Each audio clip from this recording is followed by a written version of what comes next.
कौन कौन सा आधार है। इसकी संख्या 5 थी। इन्हें खत्म करने का आधार कितना है, इसे हम लोग आज देखते हुए आगे चलेंगे। नागरिकता खत्म करने के संविधान में 3 प्रावधान दिए गए हैं। नंबर 1, रिनाउंसिएशन, जिसे कहते हैं स्वेच्छा से। कोई भी व्यक्ति अगर अपनी स्वेच्छा से भारत की नागरिकता का त्याग करना चाहता है, वह त्याग कर सकता है। लेकिन इसमें 2 क्लाज और जुड़े हुए हैं, ध्यान से सुनेंगे। 18 वर्ष से कम आयु का कोई भी नागरिक इस दायरे में नहीं आएगा। कितने से कम? 18। अगर उसके माता पिता अपनी इच्छा से भारत की नागरिकता त्याग करके किसी अन्य देश की नागरिकता स्वीकार कर लेते हैं, अगर उसका बच्चा 18 साल होने के उपरांत विदिन 6 मंथ, अगले 6 महीने के अंदर अगर भारत सरकार से पंजीयन के आधार पर, पंजीयन करना सबको है, फॉर्म सबको देना होगा, चाहे कोई भी होगा, उसके ब्याज अलग अलग हैं, वह ये दावा कर सकता है कि मेरे माता पिता भारतीय थे। मैं उस समय जब मेरी आयु 18 वर्ष से कम थी, मुझे निर्णय लेने का विवेक नहीं था। इस आधार पे उसकी नागरिकता पुनः प्राप्त हो जाएगी। लेकिन क्लाज के साथ 6 मंथ को ध्यान रखेंगे। 6 मंथ के अंदर उसके बाद उसका यह भी अधिकार छीन जाएगा हमेशा हमेशा के लिए। इस वंशानुगत के आधार पर उसे नागरिकता नहीं मिलेगी। दूसरा क्लास क्या है? अगर उस समय भारत सरकार किसी भी युद्ध में रत है तो उसे नागरिकता से वंचित नहीं करेगी, उसे स्वैच्छिक नागरिकता से मुक्त नहीं करेगी। वह गवर्नमेंट, केंद्र सरकार के इच्छा पर निर्भर है। इतना क्लियर हो गया ना? अगर भारत में कोई गृह युद्ध या कोई बाहरी युद्ध चल रहा है, उस स्थिति में भारत सरकार उसे मना कर सकती है कि हम आपके यह आवेदन स्वीकार नहीं करेंगे, क्योंकि ये भी तो हो सकता है कि हमें भय है कि यहाँ की सरकार गुलाम हो सकती है, हम किसी और देश में भाग जाए। सभी लोग अगर इस आधार पर नागरिकता त्यागने लगेंगे तो हमारे उस युद्ध के परिस्थितियों में व्यवस्था कौन संभालेगा? कौन चाहता है युद्ध देश में रहना? कोई चाहता है? नहीं। दूसरा आधार है नागरिकता का त्याग का बर्खास्तगी, इसे बोलते हैं टर्मिनेशन। क्या? ठीक है। इसका क्या आधार है? अगर कोई भारतीय नागरिक किसी अन्य देश की नागरिकता, चाहे किसी भी देश की नागरिकता स्वीकार कर लेता है, उसकी नागरिकता भारत के संविधान के नियमानुसार स्वतः समाप्त माना जाएगा। यह स्पष्ट संविधान में प्रावधान किया गया है, इसमें विचार की कोई जरूरत नहीं है, कोई कंफ्यूजन नहीं। एकदम क्रिस्टल क्लियर विजन रखें। जो संविधान में लिखा हुआ है स्पष्ट पहले से, उस पर कोई दाएं बाएं देखने की जरूरत नहीं है। जहां अमेंडमेंट की बात आई, को रिलेट की बात आई, मैं बार बार कह रहा था कि को रिलेट करना सीखेंगे, उसको कोरिलेट करके आगे ले जा करके देखें कि वास्तव में तब क्या था अब क्या है। यह क्वेश्चन खास करके मेंस में डिस्क्राइब करने होते हैं, प्री के लिए कोरिलेशन के क्वेश्चन बहुत कम आते हैं, एकदम स्पष्ट क्वेश्चन आते हैं। अगर आपके आंख के सामने इसके पहले मीन्स पेपर के पहले अगर वह चीजें रन कर चुकी हों, दौड़ चुकी हैं, तो यहाँ भी एक दूसरा क्लास और है जो अभी मैंने बताया, स्वेच्छा से युद्ध की स्थिति, यहाँ भी युद्ध की स्थिति लागू होगी। उस स्थिति में भी आपको यहाँ से रिमूव नहीं किया जाएगा। अगर भारत सरकार किसी युद्ध में युद्धरत है तो आप किसी देश की नागरिकता अगर ले लेते हैं तब भी यहाँ के नागरिकता से आपको मुक्त नहीं किया जाएगा, मीन्स आपको जाने नहीं दिया जाएगा, क्योंकि उस समय जनमानस की आवश्यकता है। बात समझ आ गई ना? किसी को कोई यहाँ पे कोई धुंधलापन, कोई डार्कनेस दिख रहा है? स्पष्ट शब्दों में सुनिए। तीसरा क्लास क्या है? वंचित करने के आधार पर किसी को वंचित कर दिया जाए, निकाल दिया जाए। डिप्रीवेशन, वंचित कर देना, किसी को किसी कारण से किसी आधार पे वंचित कर देना। यहाँ पर मैंने बताया था आप लोग को पहले कि वंशानुगत और आधार क्या था नागरिकता लेने का? जन्म के आधार पे।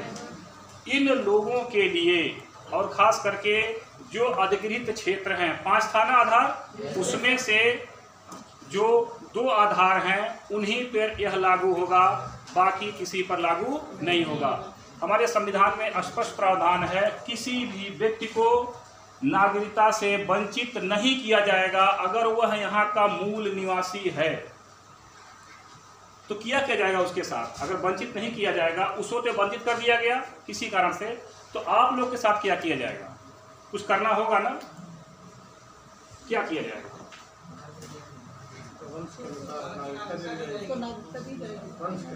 नहीं, अगर आप कोई गलती करते हैं, वो गलती किया तो उसे बाहर भेज दिया गया, आया था, आपको क्या किया जाएगा?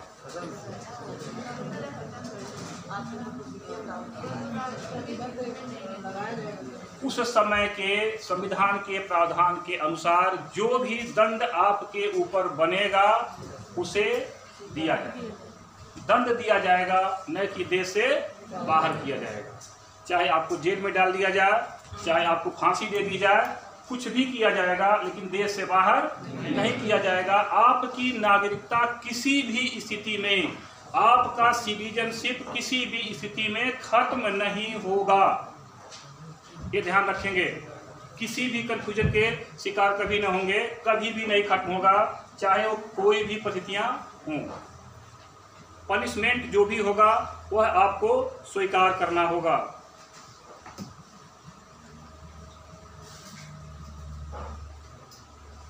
ठीक है। अब वंचित के द्वारा कैसे किया जाएगा, इसके 4-5 पॉइंट हैं, ध्यान से सुनेंगे, एकदम कंसंट्रेट करके। जो व्यक्ति पंजीयन के द्वारा या देशीकरण के द्वारा भारत की नागरिकता लिया है, अगर लगाए गए डॉक्यूमेंट में कोई भी फ्रॉड है, कोई भी कूट रचित किया गया है, उस आधार पे उसे वंचित कर दिया जाएगा। बात समझ आ गई ना? पुनः रिपीट करते रहा हूं, पंजीयन के द्वारा या देशीयकरण के द्वारा जो प्रमाण पत्र नागरिकता पाने के लिए लगाया गया है, उसमें अगर कोई चीजें फर्जरी किया गया है, कूटरचित किया गया है, कोई चीज, कोई तथ्य छिपाया गया है, जो भी चीजें हैं जो हमारे नियम से हट करके थे और वह हमारे संज्ञान में नहीं लाया गया, उसकी नागरिकता खत्म हो जाएगी। दूसरा क्लास पे चलेंगे। अगर भारतीय संविधान के प्रति आपकी निष्ठा खत्म हो जाती है, उस आधार पर भी भारत की नागरिकता खत्म कर दी जाएगी। दूसरा क्लास क्या था? अगर भारत के संविधान के प्रति आपकी निष्ठा खत या किसी तरह से आप उस संविधान को मानने के लिए तैयार नहीं है तो आपकी नागरिकता भारत सरकार खत्म कर देगी। तीसरे क्लास पे चलेंगे। अगर भारत में कोई आपातकाल चल रहा है, कोई युद्ध चल रहा है, उस समय उस परिस्थितियों में अगर वह नागरिक भारत की कोई गोपनीय सूचना हमारे दुश्मन राष्ट्र को, हमारी संचार व्यवस्था को किसी तरह से डिस्टर्ब करके उसे उपलब्ध कराता है, अलग अलग तरह से, इसमें कई क्लास है, बहुत ज़्यादा जानने की जरूरत नहीं है, लंबा हो जाएगा।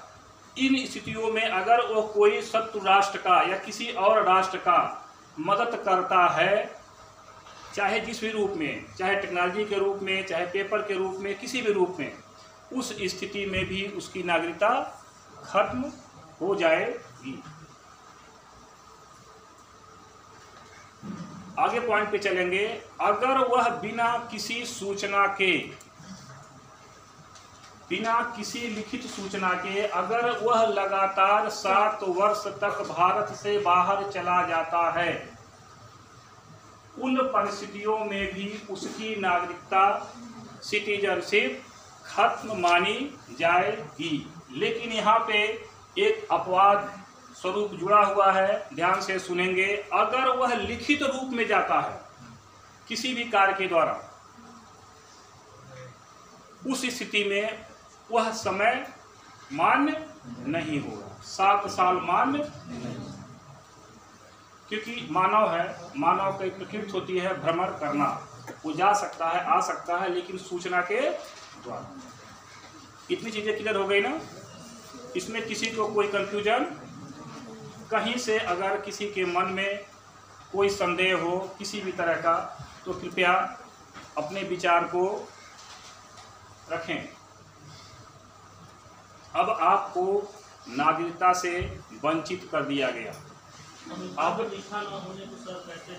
हाँ, संविधान में निष्ठा न होने, संविधान में निष्ठा होने के न मतलब कि जो संविधान का मूल कर्तव्य है वहीं से ले लीजिए आप। मूल कर्तव्य है ना, कितने हैं वर्तमान में? 11। उसी को खाली डिस्क्राइब कर दीजिए अपने दिमाग के जो मेमोरी है, आराम से समझ जाएंगे कि निष्ठा क्या है ना? उतना पर्याप्त है, बाकी जो जानने की जरूरत नहीं पड़ेगी, वहीं से आपका रिजल्ट फाइंड आउट हो जाएगा। जैसे यूपीएससी में आप अक्सर सुनते हैं कि आउट ऑफ 100 में 50-55 क्वेश्चन अगर आप हल कर लेते हैं ठीक से, जो गलत को काटने के बाद, माइनस मार्किंग काटने के बाद जो भी है, या आपने माइनस में कोई क्वेश्चन हल ही नहीं किया है, तो आपका सिलेक्शन हो जाता है ना? अभी तक यही ट्रेंड चला रहा, 55, 56, 54 के बीच में चलता है पीटी के लिए। और आप लोग मेंस के लिए भी जानते हैं, मैं उस दिन बताया भी था आप लोग को यहाँ पे कि 54%, आपने सुना होगा 2013 में 32% मेंस का रिजल्ट गया था, कट ऑफ 32% था। 32% पाने वाला लड़का सेलेक्ट हो जा रहा है।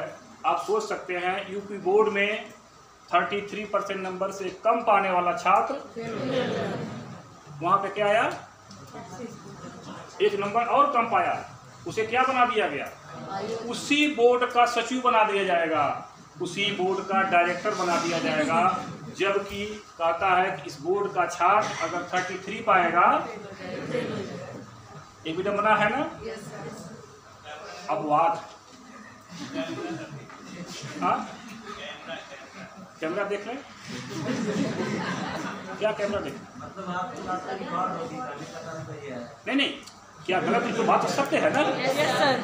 जो सिस्टम है बनेगा ना, आखिर में फिर तो होगा ही होगा, बनेगा तो कोई बुराई थोड़ा है, वो तो कट ऑफ हमारा है ना, उसमें कोई गवर्नमेंट की बुराई थोड़ा है। ये तो एक सिस्टम है कि इतना नंबर पाने वाला भी वहाँ चला जाएगा। अगर आप लोग की एक उत्साह की चीज़ है कि अगर हम उस कंडीशन में भी हैं, अगर मेरे पास उतनी भी जानकारी उस समय जो बच्चे दिए होंगे परीक्षा, वहाँ से गए ना, वहाँ क्या बुराई थी? कुछ ऐसा नहीं था।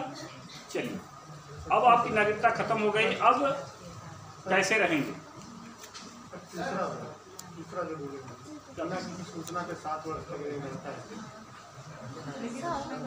बिना सूचना के अगर भारत से बाहर लगातार 7 वर्ष तक रहता है तो भी उसकी नागरिकता खत्म हो जाएगी। लेकिन इस क्लाज में एक अपवाद है कि अगर वो सूचना के द्वारा जाएगा किसी भी माध्यम से, पासपोर्ट, वीजा, अन्य किसी चीज़ से, किसी गवर्नमेंट के सिस्टम में जाता है, तो वह समय वह बाध्य नहीं होगा। आएगा जाएगा, आएगा जाएगा, उसके लिए बाध्यता नहीं। ठीक है। अब आपकी नागरिकता क्या हो गई? खत्म हो गई। अब क्या करेंगे? अब आपके ऊपर क्या लागू होगा? NRI लागू होगा ना? नहीं लागू होगा? लागू। और क्या लागू होगा? PIO। और क्या लागू होगा? OCI लागू। इन 3 आधारों को लेकर के हम लोग चर्चा करेंगे। इस 3 को थोड़ा सा देखेंगे। हाँ बोले, कोई बोल रहा है कुछ? सिटीजनशिप और नेशनैलिटी में क्या अंतर है?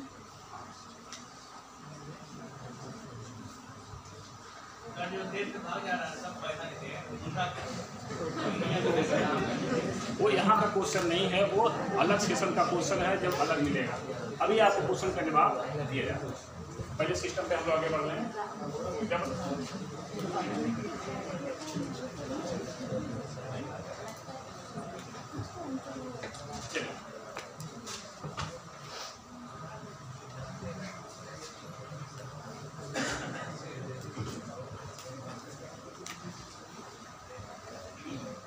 NRI,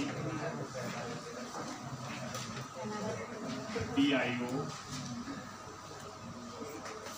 OCI, इसका खुद पर आप लोग जानते होंगे, बताने की जरूरत नहीं है, सभी लोग जानते हैं।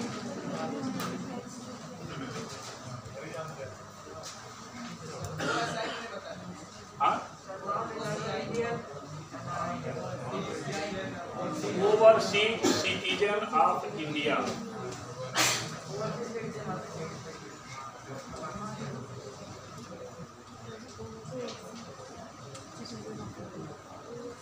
Person of Indian origin.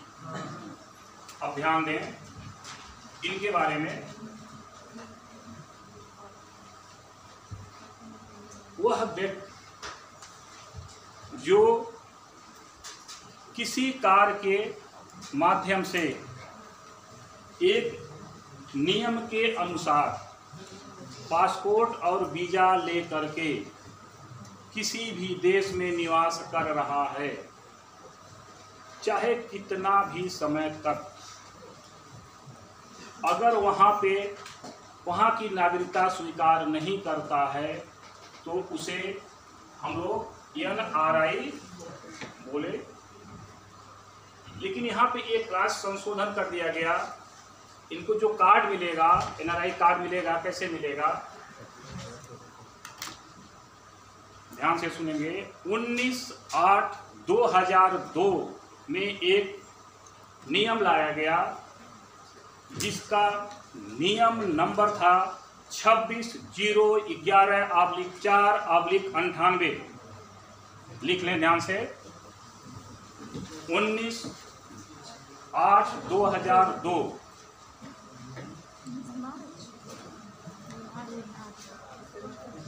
अधिनियम नंबर 26/011/4/98। 26/04/98 26/011/4/98 26/011 लिख दे रहा हूँ, कोई कंफ्यूजन नहीं, यहाँ डाल रहा हूँ। चलिए कोई बात नहीं।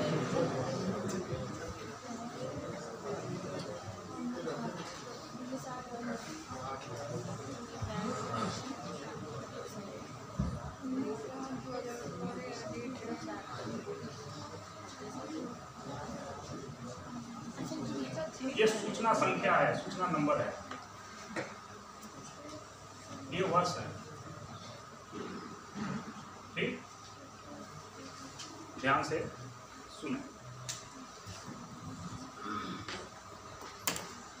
इसके तहत जो भारतीय नागरिक NRI कार्ड के लिए आवेदन किया है, जिन के कार्ड पे ये सूचना नंबर अंकित है उन्हें ही NRI माना जाएगा। ये एक संशोधन था, ध्यान से सुनेंगे। और बाकी कार्य छोड़ करके यहां चले, वह व्यक्ति जिनके माता पिता या उसके पीछे जितना चले जाइए आप, समय बर्बाद करने की कोई जरूरत नहीं है, क्योंकि संबंधों को सभी लोग जानते हैं। पीछे के चले जाइए, पीछे पीढ़ी को गिनते हुए, नाना नानी ताता काकी को भी जो भी गिन लीजिए, कोई दिक्कत नहीं है। लेकिन एक नियम है 1935 के अधिनियम के तहत, यहाँ ध्यान रखेंगे, ये दोनों में ये एक मेजर डिफरेंस है। 1935 के अधिनियम के तहत जो उस समय नियम लागू था, उस समय जो भारत में पासपोर्ट धारण किए थे या नहीं किए थे, उसके बाद वह चले गए कहाँ? किसी अन्य देश में। कहाँ चले गए? किसी अन्य देश में। उन्हें इस कार्ड का धारक माना जाएगा, इस कार्ड का धारक माना जाएगा। एक क्लास यहाँ पे और ध्यान से सुन लें। 15 अगस्त 1947 एक तिथि है, आप लोग को याद होगा ये क्या था, बहुत रोचक तिथि है, ये किसी को नहीं भूलेगा। उस तिथि से पहले, बाद में संशोधन किया गया, उस तिथि से पहले भी जो वहाँ चले गए हैं उनको भी PIO कार्ड धारक माना जाएगा, अगर वह आवेदन करके उस कार्ड की मांग करते हैं तो। बात समझ रहे हैं ना? उस कार्ड की अगर वो मांग करते हैं तो मांग प्रोफार्मा को होगा ना, करना होगा। यह कार्ड मिलेगा कैसे? इसके एक शुल्क होता है। 15 अगस्त 1947 के बाद क्या बोले? उससे पहले 1935 था ना, तब हम लोग क्या थे? और तब क्या हो गए? इसका मतलब जब स्वतंत्र भी हो गए तब भी हम जाना चाह रहे हैं। बात समझिएगा, जब स्वतंत्र नहीं थे तब तो इसलिए भाग रहे थे कि हम गुलाम हैं, किसी स्वतंत्र देश में जाएंगे रहेंगे, लेकिन जब स्वतंत्र हो गए तब भी जा रहे हैं। दोनों काज हो गए ना। इन्हें जब ये फॉर्म एक भरेंगे, डिमांड करेंगे, चाहे ऑनलाइन या ऑफलाइन, जमाना बदल गया ना, तो एक शुल्क देना पड़ता है।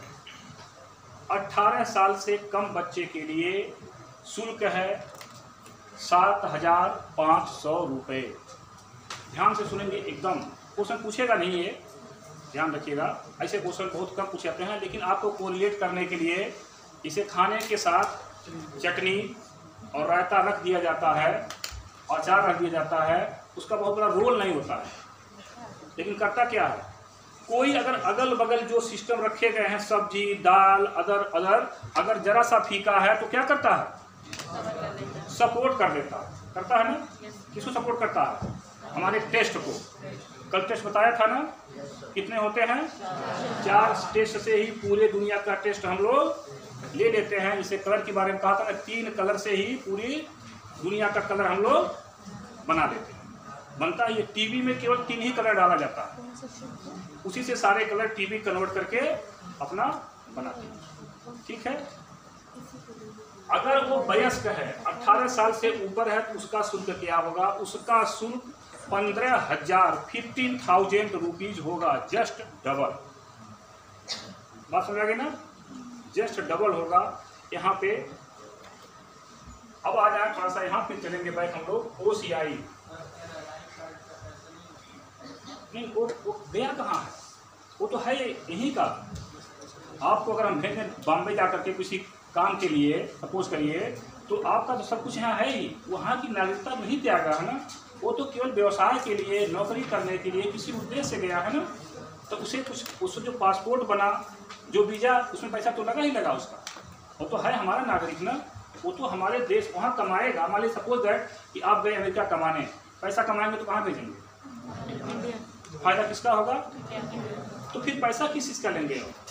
आप तो दे भी रहे हो ना, अच्छा तो मिल ही रहा। वहाँ का मुद्रा हमारे देश में सर उनसे टैक्स नहीं होगा, वो तो अंदर की चीज़ है, वो इकोनॉमिक्स में पढ़िएगा, टैक्स और इकोनॉमिक्स में पढ़िएगा। सब यहाँ डालेंगे तो फिर लंबा हो जाएगा और साल भर तक संविधान बनाते हैं, अभी संविधान बना ही नहीं हम लोग हैं और उसको खींचते रह जाएंगे, अभी तो बना भी नहीं गया संविधान, पीछे से बना ही नहीं गया।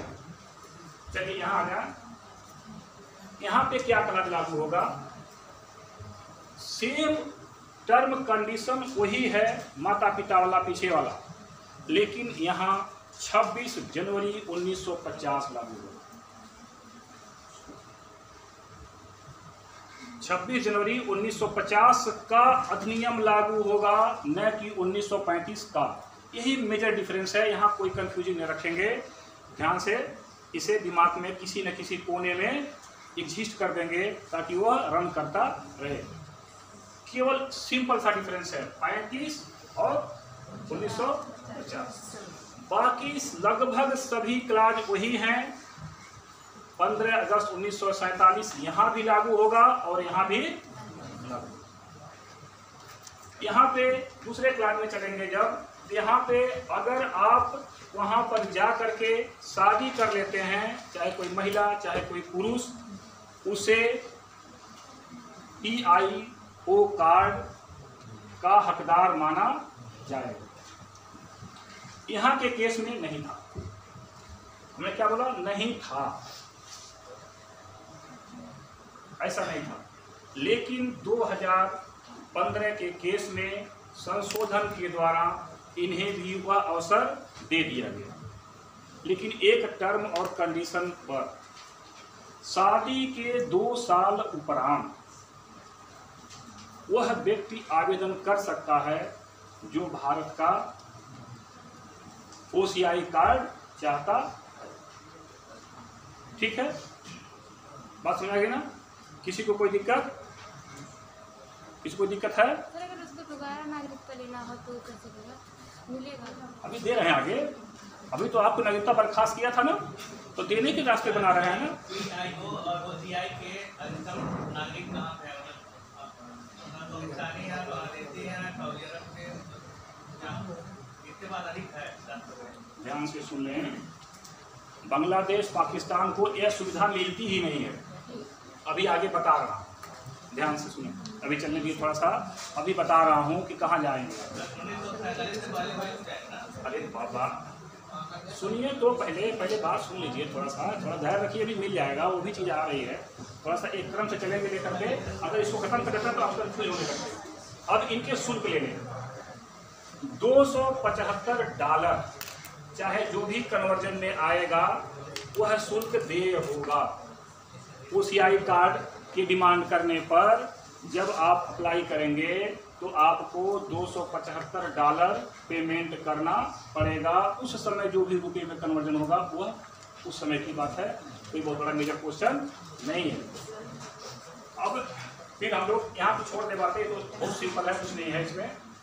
यहाँ पे आ जाए हम लोग, किनको नहीं मिलेगा यह सुविधा, किनको नहीं मिलेगा, इस पे ध्यान से सुने, बहुत इंपॉर्टेंट क्वेश्चन बनता है और उसमें एसर्शन वाले क्वेश्चन बहुत बनाए जाते हैं, या 1 2 3 4 करके इस तरह के क्वेश्चन को ABCD में सेट किया जाता है और कंफ्यूजिंग होता है। ध्यान से सुने, पाकिस्तान, बांग्लादेश, अफगानिस्तान, नेपाल, भूटान, चीन, 6 देश हैं जिन्हें ये सुविधा नहीं मिलेगी। कौन सा देश?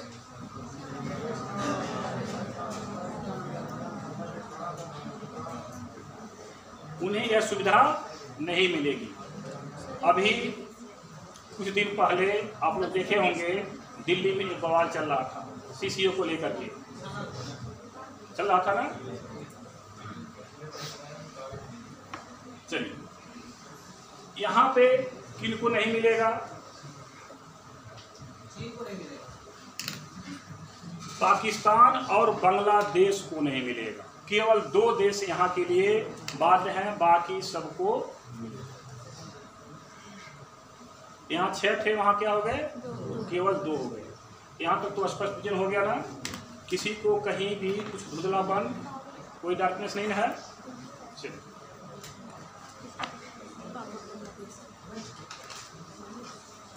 इनकी ये हो गई क्या? अर्हताएं, जिस आधार पे यह कार्ड ले सकते हैं।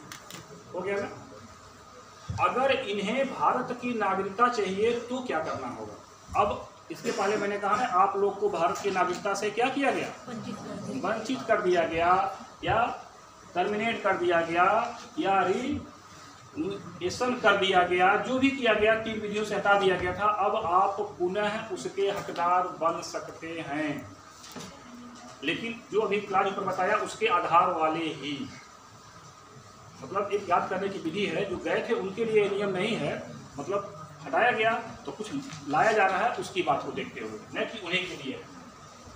PIO कार्ड धारक भारत में पंजीयन फॉर्म भरने से लेकर के लगातार शब्द को पूरी तरह से पंच कर देंगे दिमाग में, लगातार 7 वर्ष तक अगर निवास किया है तो उसे भारत की नागरिकता दी जाएगी।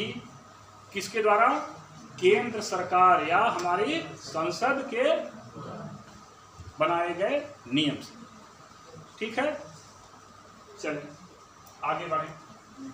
OCI में आ जाए। यहाँ पर पंजीकरण से लेकर 5 साल तक यहाँ लगातार निवास का कोई क्लाज दबाव नहीं है, लेकिन आवेदन जब नागरिकता के आवेदन करेंगे, हाँ, पंजीकरण से लेकर 5 वर्ष। जैसे आप कहते हैं ना कि हमें पहले तो क्या मांगेंगे, आप OCI कार्ड मांगेंगे, उसके लिए पंजीयन करेंगे। जब पंजीयन करने के 5 साल जब बीत जाएंगे तब आप क्या मांगेंगे, नागरिकता मांगेंगे। वही चीज यहाँ भी तो था। इसके लिए पहले पंजीयन करेंगे कि हमें OCI कार्ड दो, क्या दो। आप कहते हैं ना गवर्नमेंट से पहले हमें ग्रेजुएट की डिग्री दो, हमें UPSC में जाना है, कहते हैं ना। बिना ग्रेजुएट की डिग्री का कोई ट्यूशन जा सकता है नहीं, वो मिनिमम नॉर्म है ना। चाहे डिग्री हाथ में आई है नहीं है, लेकिन उस नॉर्म को पूरा करके ही वहाँ जाएंगे। यहाँ 7 साल था, यहाँ कितना था, 5 साल। लेकिन एक काज यहाँ और है 5 साल वाले में, ध्यान से सुन लेंगे। आवेदन करने से पूर्व 1 साल तक लगातार भारत में निवास करना अनिवार्य है।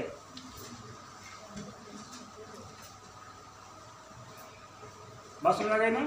यहाँ क्या था, 7 साल लगातार निवास करना, वो भी भारत में। वहां पे 5 साल जब बीतेगा, आवेदन करने से पहले 1 साल लगातार भारत में निवास करना अनिवार्य है, कोई रिलैक्सेशन नहीं। और सच में कोई दिक्कत। सर ये हमें हर साल पंजीकरण होता है। सपोज करिए कि आप इस नाम को पूरा किया आपने, और आपको नहीं पता था कि भारत इस तरह की सुविधा दे रही है। आपको किसी ने बताया, किस्सा पार्टी ने, कि भारत इस तरह की सुविधा दे रही है, तो आपने अप्लाई किया पंजीयन के लिए, पंजीकरण के लिए, रजिस्ट्रेशन के लिए आपने दिया। तो आपको अगर कार्ड मिलेगा कैसे, जब आप इन सब क्लाजों को पूरा करेंगे, मिल गया। उसके बाद आप जब 5 साल बीत जाएगा किसके लिए, OCI के लिए, और 7 साल बीत जाएगा PIO के लिए, तब आप यहाँ की नागरिकता का डिमांड कर सकते हैं। उसके पहले आप डिमांड नहीं कर सकते, यह स्पष्ट कर लीजिए। उतना आपको विश्वास दिलाने में गवर्नमेंट को समय देना पड़ेगा। इसमें से 7 साल रहना अनिवार्य है, इसमें 1 साल मतलब। हाँ, लगातार उसमें 7 साल रहना होगा, इसमें 5 साल बाद 1 साल लगातार भारत में। यह बहुत अच्छी पॉलिसी है। अभी इसको उठा करके इसी में पेस्ट हो जाएगा, ध्यान से सुनिएगा। अभी उठा करके PIO बंद कर दिया गया है, OCI कंटिन्यू। देखिए, अब देखिए, पहले ध्यान से लिए। इसमें अगर भारत आना है, PIO के तहत भारत अगर आना चाहते हैं घूमने टहलने किसी कार्य से, तो आपको पंजीयन तिथि से लेकर के अगले 15 साल तक वीजा की आवश्यकता नहीं है। किसकी आवश्यकता नहीं है, वीजा। आप कहेंगे सर पासपोर्ट गवर्नमेंट से कुछ लेना है, वो तो उस देश का एक एड्रेस प्रूफ होता है। जिस देश में आप रहते हैं, जैसे आज आधार है ना, पहले आधार नहीं था, समझ लीजिए आधार का एक सपोर्टिंग एलिमेंट आपका पासपोर्ट है। उसमें थोड़ा सा एक तर्मानी होती है कि पुलिस वेरिफिकेशन हो जाता है, इसमें डॉक्यूमेंट को ही सही मान करके आपको ओके कर दिया जाता है।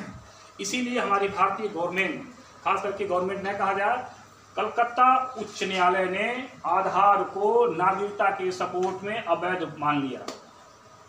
ठीक है, कलकत्ता उच्च न्यायालय ने कहा दिया कि आधार को हम नागरिकता के किसी सपोर्ट को नहीं मानते, क्योंकि जो संस्था, जो कंपनी इस आधार का आधार नंबर जारी करती है वह फ्रॉड करके नंबर बदल सकती है, उसके पास इतना अधिकार है। बात समझ गए ना?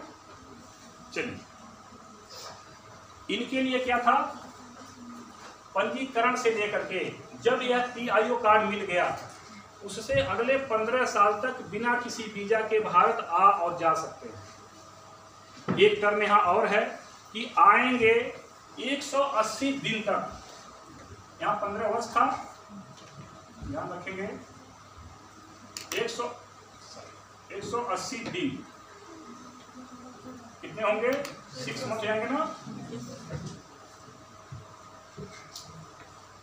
तक इन्हें यहाँ पर रजिस्ट्रेशन कराने की जरूरत नहीं पड़ेगी। इतनी सुविधा इन्हें दी गई थी, है नहीं, दी गई थी। अगर यह दिन बीत जाता है तो विद इन 1 मंथ वो चाहें तो रिन्यूअल करा लेंगे। 1 महीने के अंदर अगर नहीं कराते हैं तो उन्हें किसी न किसी छोटे मोटे पनिशमेंट के शिकार होना पड़ेगा। यहाँ पे क्या है, यह टर्म कंडीशन यहाँ पे खारिज है। ये लाइफ टाइम वीजा पाते हैं। OCI धारक, कार्ड धारक जीवन प्रयत्न वीजा पाता है। यही आधार बना करके, ध्यान से सुनेंगे, इसी आधार को खारिज करके 9 जनवरी 1915 को, 9 जनवरी आप लोग को याद होगा, 1915 महात्मा गांधी आने का डेट है 2015 लेने, 1915 नहीं, 9 जनवरी 1915 को महात्मा गांधी कब आए थे, भारत आए थे अफ्रीका से। उसी तिथि को डॉक्टर ML सिंघवी कमेटी के आधार पर 2003 में प्रवासी दिवस मनाया गया था। मनाया गया था ना, कहाँ पे, दिल्ली में। कब, 9 से 11 के बीच में मनाया गया था। उसी को आधार मानते हुए इन लोगों को सुविधाएं दी गई। अब इनको भी यह नियम खत्म करके लाइफ टाइम 9 जनवरी 2015 को एक संशोधन करके इन्हें भी लाइफ टाइम वीजा दे दिया गया और PIO सिस्टम को, कार्ड को खत्म करके OCI कार्ड बना दिया गया। अब कितने बच गए हमारे पास, केवल। चलिए थोड़ी और सुविधा देख लेते हैं क्या क्या मिलती है। इन्हें भी भारत में जो भी नियम इनके लिए ये कुछ नहीं था, ये भारत के नागरिक हैं, सब मिल रहा है। इन्हें केवल एक चीज में, जो NRI कोटा होता है शिक्षा में, एजुकेशन में, एक निश्चित कोटा गवर्नमेंट डिसाइड करती है, वह इन्हें भी मिलेगा, वह इन्हें भी मिलेगा, और यह इनका शिक्षा NRI कोटे के तहत ही होगा। बात समझ गए? और क्या इनको मिलेगा, इनको तो सब मिलेगा, जो संसद कानून बनाई है उनको सब मिलेगा। यहाँ कुछ सोचने की जरूरत नहीं है, केवल एक आपको भ्रमित करने के लिए वाले था और उसमें है नहीं, कोई दम नहीं है।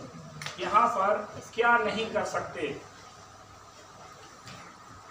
पर्वतारोहण का कार्य, कोई धार्मिक अभियान, कोई रिसर्च वर्क अगर करना चाहते हैं तो आपको इसके लिए विशेष अनुमति लेनी होगी। यह दोनों के लिए नियम है। एक क्लास और देख ले क्या आएगा। कृषि संपत्ति और बागान खरीदने का अधिकार दोनों को नहीं है। क्या है? कृषि संपत्ति और बागान खरीदने का अधिकार दोनों को नहीं है, केवल NRI को है। किसी भी चुनाव में भाग लेने का अधिकार केवल NRI को है, दोनों को नहीं है। बाकी और सब काम कर सकते हैं, वित्तीय कार्य जो भी चीजें करना हो आप कर सकते हैं। किसी रिस्ट्रिक्टेड एरिया में जाने से भी इन्हें मना किया गया है। ये दोनों को मना किया गया है। किसी रिस्ट्रिक्टेड एरिया में, बार बार रिमाइंड करने की जरूरत नहीं है, आप लोग अंडमान निकोबार के बारे में बखूबी जानते हैं, नहीं अनुमति। ठीक है, तो अनुमति अब क्या है, जो तीनों को है। कोई एक अनुमति ऐसी होगी दिमाग में आप लोग को जो तीनों को है, कोई भेदभाव नहीं है। किसी भी भारतीय बैंक में खाता खोलने की अनुमति इन तीनों को है। बात में आ गई ना? किसी भी भारतीय बैंक में खाता खोलने की अनुमति इन तीनों को दी गई। इतना आप लोग ठीक हो गया ना? एक क्वेश्चन बनता है कि जब हमारा नागरिकता खत्म कर दिया जाता है, सपोज करिए कि कोई इंडियन लड़की किसी विदेशी लड़के से शादी कर लेती है, तो उसके केस में क्या होगा अगर वो नागरिकता नहीं छोड़ना चाहती? सानिया मिर्जा मैरिज, उसके हस्बैंड का नाम हो ना, शोएब मलिक। क्योंकि चुप थोड़ा शादी करेगी।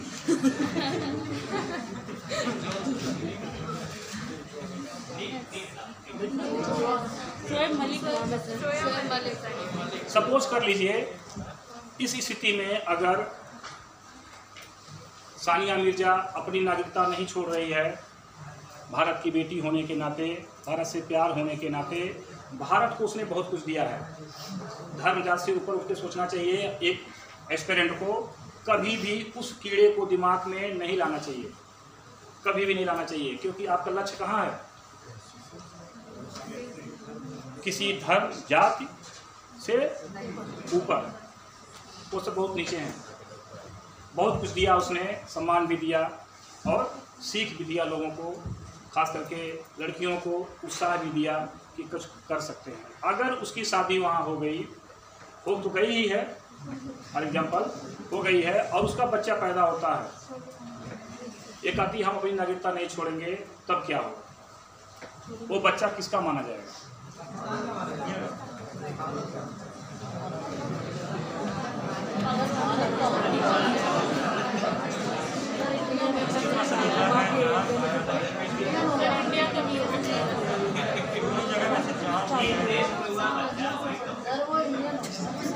ये कहाँ लिखा हुआ है? देश में हुआ वही होगा। हम अमेरिका पैदा होगा तो अमेरिका के हो जाएंगे क्या? तो हमारी इच्छा के ऊपर है। हाँ बताएं प्लीज। अगर वो चाहे तो। बहुत अच्छा। हाँ बहुत अच्छा। देखिए क्वेश्चन निकल के आ गया ना।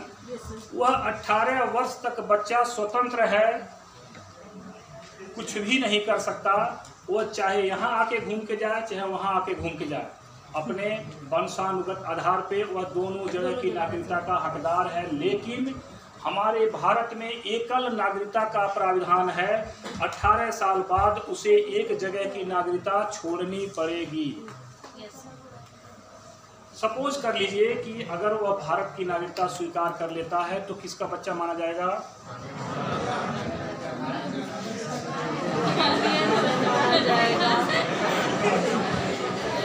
अगर पाकिस्तान की नागरिकता धारण कर लेता तो किसका बच्चा माना जाएगा? एकदम सही। यही कंसेप्ट दिमाग में ले करके संविधान के सिटीजनशिप को रोटेट करते रहिएगा, कंफ्यूजिंग कम हो। लेकिन 18 साल बाद विदिन ए 6 मंथ, ये ध्यान रखेंगे, पहले मैं बता भी चुका हूँ, विदिन ए 6 मंथ अगर इस प्रक्रिया को पूरा नहीं करता है तो वह शोएब मलिक का ही बेटा बन करके रह जाएगा, सानिया मिर्जा का बेटा नेक्स्ट स्टेज में विचार किया जाएगा। ठीक है? हाँ बताएं, कोई क्वेश्चन?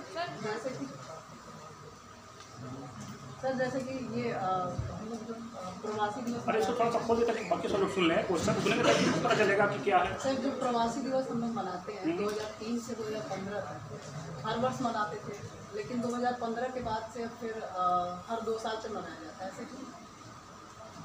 एक समस्या ये आती है ना कि हर साल हमारे NRI, OCI, PIO कार्ड धारक लोग के समय अभाव में आने की जो गति है वो कम हो जा रही थी, नंबर 1। नंबर 2, 1 साल के बाद अगले साल पुनः कोई नया प्लान बनाने के लिए वो सक्षम नहीं हो रहे थे।